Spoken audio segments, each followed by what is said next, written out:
Once again, I met a lady named Belle and learned about a gentleman named Archie McLaughlin. This taking place in Deadwood, Dakota Territory.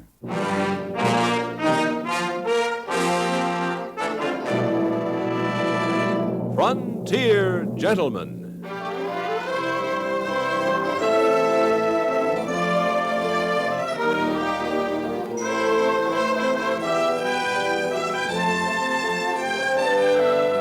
Herewith an Englishman's account of life and death in the West. As a reporter for the London Times, he writes his colorful and unusual stories. But as a man with a gun, he lives and becomes a part of the violent years in the new territories.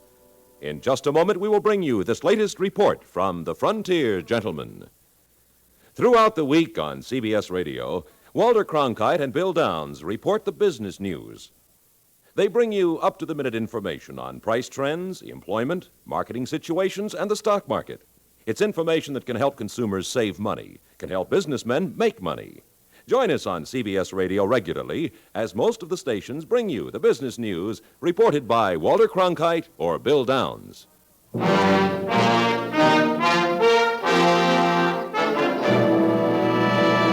Now, starring John Dehner, this is the story of J.B. Kendall, Frontier Gentleman.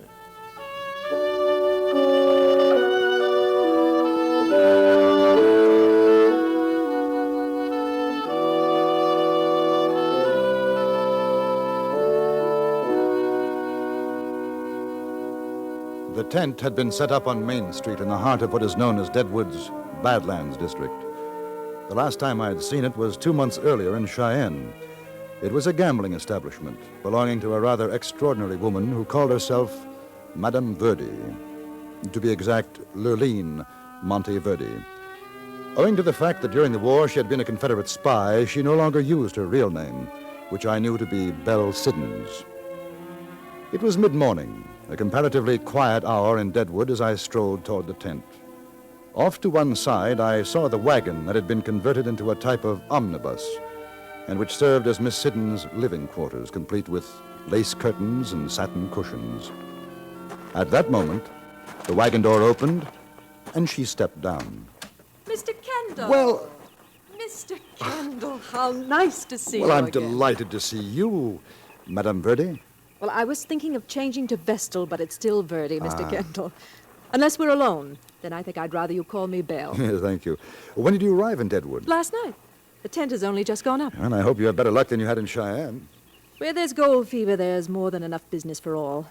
I don't think the gentlemen of Deadwood will object to my presence. When will you open? Tonight. But what about you?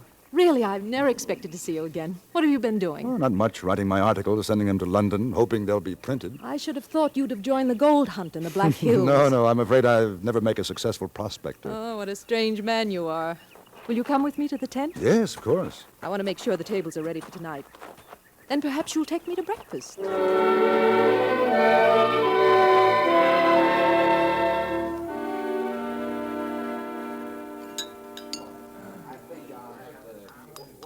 I wish you'd have some. It's very good. Thank you, no. I had breakfast 2 hours ago. Oh? Is that a reproach? Not at all. I hate to get up early. I always have. As a matter of habit. It doesn't make much difference. Do you know that you've been staring at me? Is there egg on my chin? No, not at all. Forgive me. It's only that I'd forgotten how attractive you are. One doesn't very often see an attractive woman in these parts. I'm not sure whether to be flattered or not. You have a charming smile. It reminds me of the Mona Lisa, a little obscure. One can never be sure why she's smiling. Probably holding a pat hand. You enjoy gambling, don't you? I don't think I ever looked at it that way. Enjoyment. I gamble because it's the most convenient way to make a good living. Oh, I think there's more to it. Curiosity isn't healthy in the West. Haven't you learned that yet, Mr. Kendall? Well, I'm a newspaper correspondent. Is that why you're interested in me? Oh, you are a lovely woman who says one thing with her lips and something altogether different with her eyes. Now, that intrigues me. All women do that. No, they don't. Not in Dakota Territory. They're a little more obvious. know, in some ways, you're like my husband, Newitt Hallett. I think I told you about him. Yes, you did. He was a very direct man. I think he would have liked you. Don't turn around. There's a gentleman wearing a badge coming over to the table. Oh? Morning. Good morning. Name's Boone May. I'm a peace officer here in Deadwood. I take it you're Madam Verdi, ma'am. That's right. Mind if I sit down a minute? Not at all. Thank you. You're that newspaper man, Kendall, ain't you? Yes. Hey, you was pointed out, that's how I knew, savvy? Well, ma'am, I seen the posters your boys been putting up around town, went over to your establishment. They said where I'd find you. It isn't against the law, is it? I mean, putting up posters? Oh, shucks, no, ma'am. I just figured I wanted to get acquainted is all. Well, it's very friendly. Don't you think so, Madam Verdi? Very. Well, now, I'm a real friendly feller, madam. Always like to know who's new to Deadwood. Of course, seeing you and all, I'm kind of surprised that a lady sets up business in the Badlands. That's the roughest territory in town. You know that? I'm not a lady, Mr. May. I'm a gambler. I was told that my situation is the best corner on Main Street. That's why I took it. I'm paying a very high rent. I hope that I haven't been misled. Well, now, ma'am, if it's business you want and you don't care who gives it to you, you'll do fine. I thought you ought to know, though, that there's some pretty mean boys will be visiting you. That's where they go, to the Badlands. Then I hope they'll become patrons. Yeah. Well, I reckon I'll be coming around tonight, kind of see everything gets off to a good start. I shall look forward to seeing you, Mr. May. Yeah. Well, that's good, because I got a feeling you being a woman and all, well, you might need some protection. Now, if I can help, you just give a holler here. I'll be there. You're very kind. So long, ma'am. Mr. Kendall. Mr. May.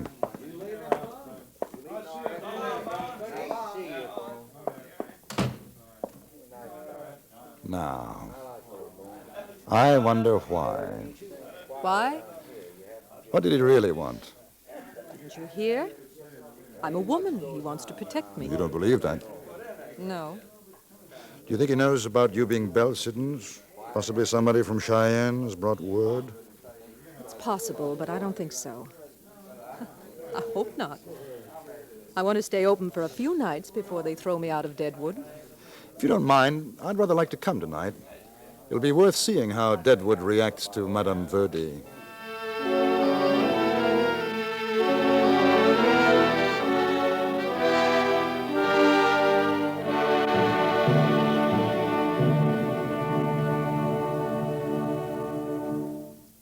With all the important decisions which face the nation these days, it's a good thing to become as familiar as possible with the men in industry and government who influence the policies which shape our lives. Every Sunday, CBS Radio calls on these leaders to face the nation, and veteran CBS News reporters call on them to answer questions and frankly discuss the issues of today. Democracy depends for its life on your keeping well informed.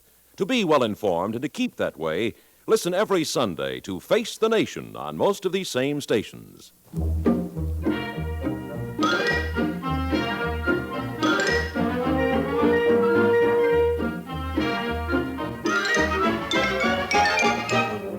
Deadwood's reception of Madame Verdi will long be remembered.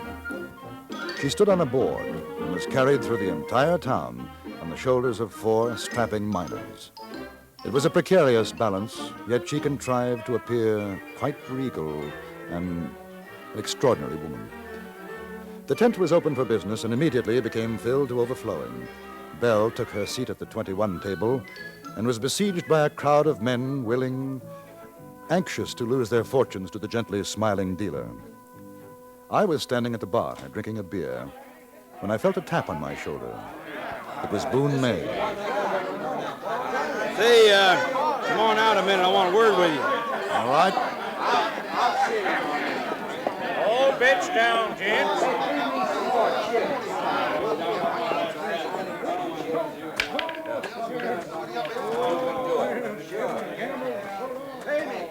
Some crowd, huh? Hey, Mr. Kendall, are you a good friend of the madam? I knew her in Cheyenne. I'd say we're fairly good friends. You want to do her a favor? It depends. And tell her to play it straight. She can stay in Deadwood. I'm not sure I understand. Well, now I'll tell you. You see, me and my boys, our job is to watch out for the gold shipments. Now, you take some of them stage drivers and shotgun boys guarding the gold, they get a drink too many in them, and, well, they like to maybe talk some too much. Savvy? No. Well, like maybe when a gold shipment's due to pull out of Deadwood. Well, Suppose that talk gets in the madam's pretty ear. Suppose she passes it along to somebody. Suppose somebody holds up a stagecoach carrying a box full of gold, Sammy. I think so. There's fellas in that tent right now, a dozen or better. Bad medicine. I seen them watching her, figuring the odds. Johnny Bull Collins, Laughing Sam, C.C. Clifton, Archie McLaughlin. They'd make it worth her while to talk turkey at the right time. Maybe a split on the take. Ah, now I see what you mean. And you want me to tell her not to do business with these chaps? That's what I mean. Couldn't you have told her the same thing? I could. I reckon coming from you it'd mean a sight more. Well, why? Oh, mister. What? I've seen the way she looks at you. And when a female gets soft in the eyes, she'll listen to one man more than another. She'll listen to you. The way she No, my friend. I'm afraid you're mistaken. Say, I'm willing to make a proposition. You tell her, see? Any of that wild bunch try to deal her in on a holdup. If she gets the word to me first, I'll see she ain't forgotten. That company's setting out the gold to take care of her. Savvy? I savvy, but I'm not your man. How come? I don't know her the way you think I do. You're quite wrong about her feelings for me.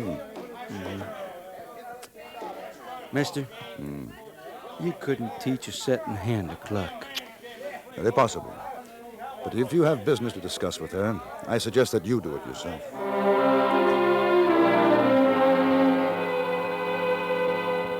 I left the peace officer Boone May and went back to my hotel. My next 2 weeks were taken up with the story of a fabulous gold strike located a few miles from Deadwood. I didn't see Madame Verdi again until the evening of my return. I was in my hotel room sorting some notes.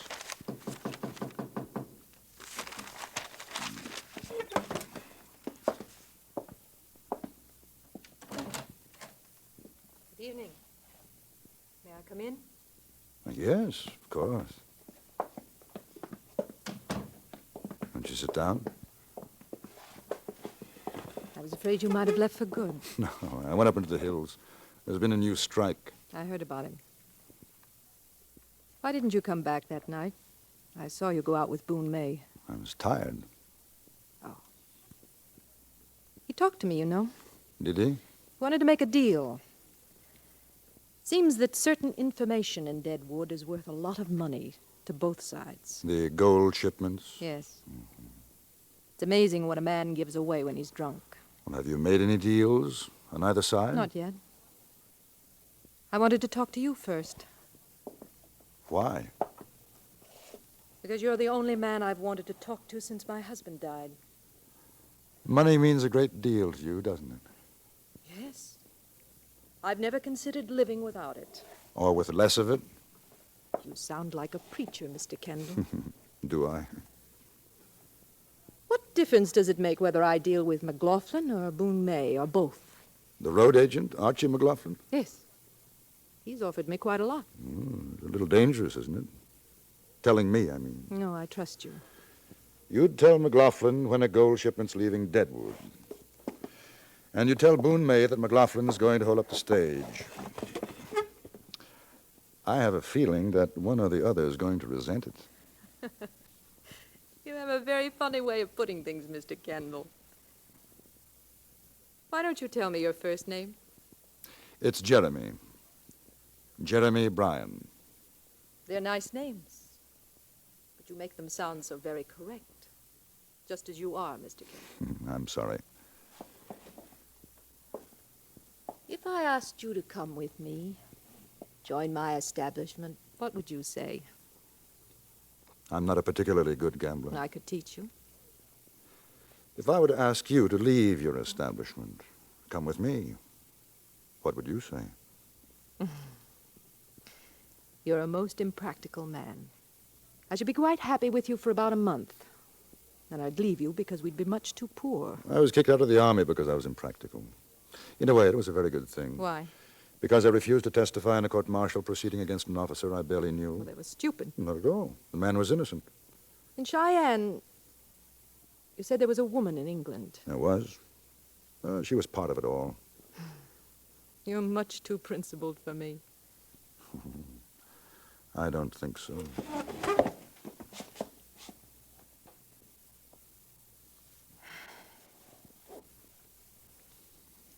Why did you kiss me?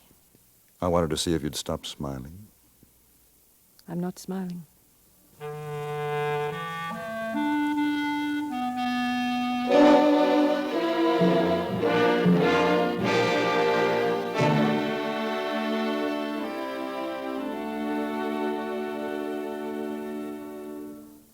The fastest runner in town can't hope to keep up with the Mitch Miller Show, because every Sunday night, when it comes your way on most of these same stations, the Mitch Miller Show covers that part of the entertainment world that stretches from the bright lights of Broadway to the Klieg lights of Hollywood. For another all-out, all-star variety edition of the Mitch Miller Show, join us right here at the Star's address when Mitch Miller puts out the welcome mat again.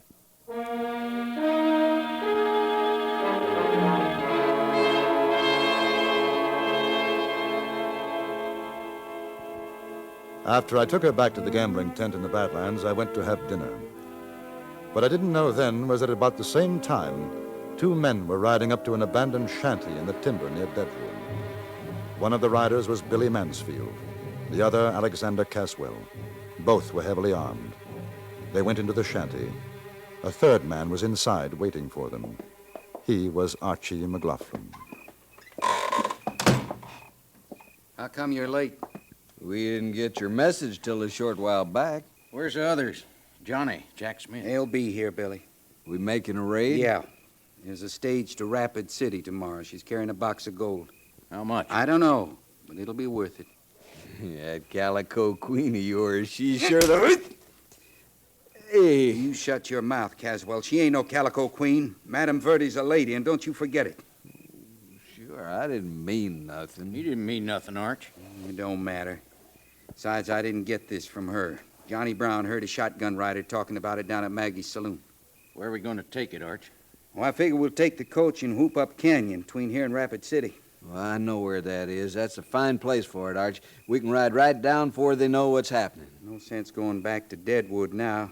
Better if nobody sees us till after the job's done. We'll hole up here tonight.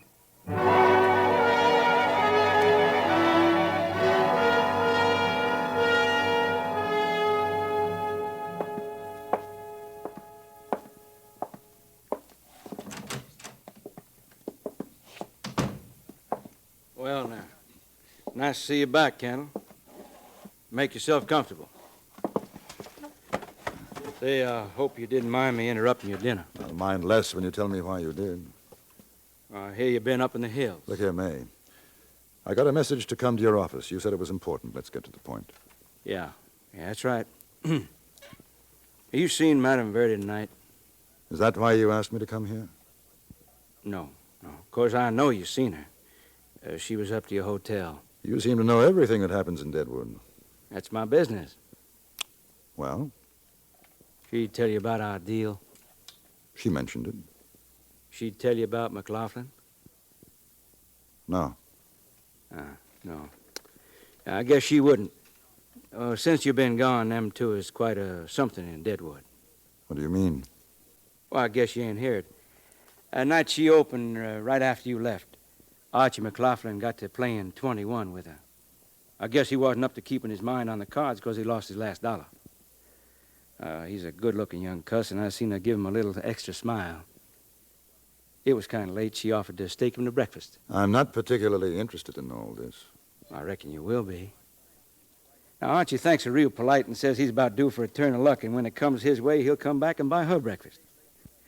few days later, he does come back, and he's got his pockets full of gold. They went out for breakfast. Been going out ever since. Go on. Now, Madame Verde, she knows for sure who he is and what he is. Ain't no mistake about that. I'm figuring she didn't take my advice about making deals with those boys, savvy? Especially McLaughlin. What's all this got to do with me? You didn't know about them. No. Listen, Kendall, I'm a peace officer. It's same as any other job, except more so, maybe.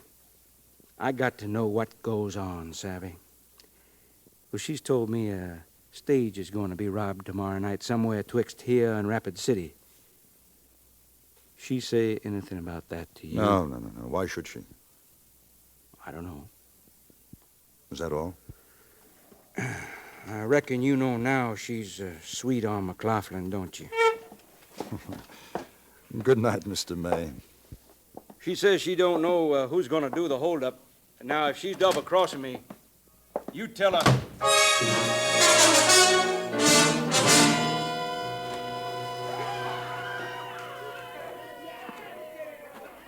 Belle, over here. Hello. Belle, I've just seen Boone May, and he suggests that you don't double-cross him. I think he's talking about McLaughlin. He told you? About Archie? About me? Yes.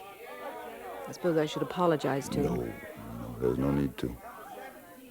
But if you really care about him, I think you'd better start playing straight with Boone May. What do you mean? The holdup you told him about. He suspects something. What? I don't know. Perhaps that you and McLaughlin are working together. No, that's not so. I don't know who's doing the holdup, but it isn't Arch. He would have told me. Honor among thieves.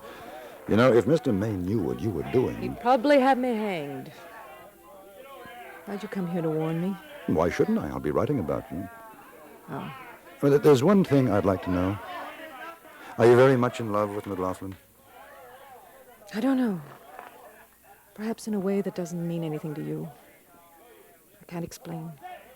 Just be careful. I have to get back to my table now. There's money waiting to be won.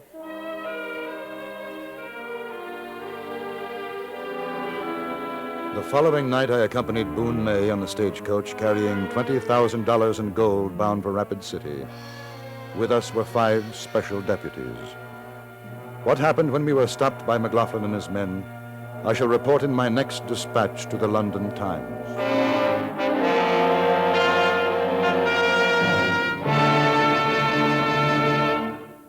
Frontier Gentleman was written, produced, and directed by Antony Ellis and stars John Dehner as J.B. Kendall. Featured in the cast were Gene Lansworth, Jack Crucian, Vic Perrin, Harry Bartell, and Jack Moyles.